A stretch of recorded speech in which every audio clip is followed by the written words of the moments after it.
Magandang hapon po sa inyo. Ito, papakita ko lang ang okra. Sa mga hindi pa nakakita ng okra. Ganito po ang itsura ng puno ng okra. Ayan po. Nakakatuwa lang kasi dito po sa may tindahan may okra po pala rito. Ayan, oh. May bulaklak ng okra.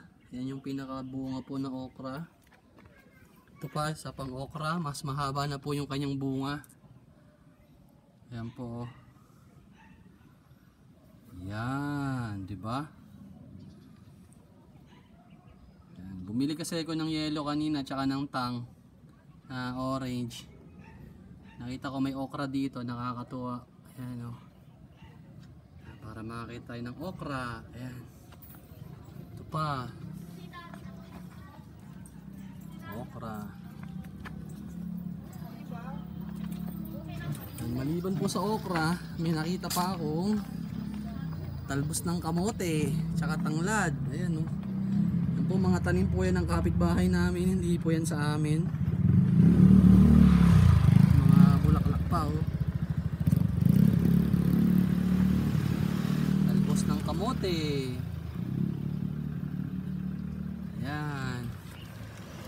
At ito pa, isa pang nakakatuwa po, makakita tayo ng talong.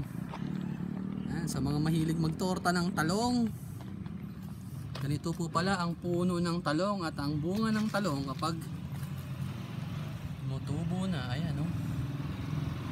Talong fresh na fresh. Ayan po, oh.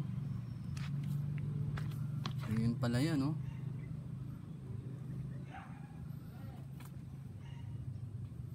Hindi po yan sa amin. Ayan, oh, talong, oh. Yan pa, oh. Talong. Ito nyo po, mga maliliit pa sila, patubo pa lang, oh.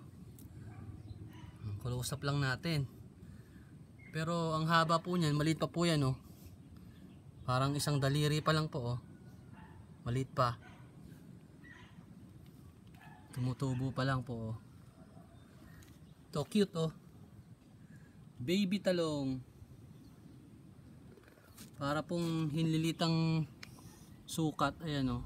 Maliit pa kasi tumutubo pa. Tsaka ayan, oh. Alugbate. Yan. Yan, ito marami, oh. Talong. Ayan, oh, sarap yan, prito, oh. Kaya itorta o kaya adobong talong, oh. Sarap yan, oh. Ito pa, may sunflower pa. Ito pa matindi, may sunflower, oh. Oh, may sunflower. Sug natin to, ha. Ayan, oh. Pag inusog natin yung talong, wow, may sunflower.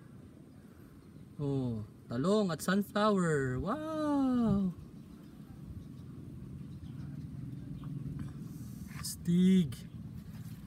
Yan, hindi po yan amin. Yan, saging.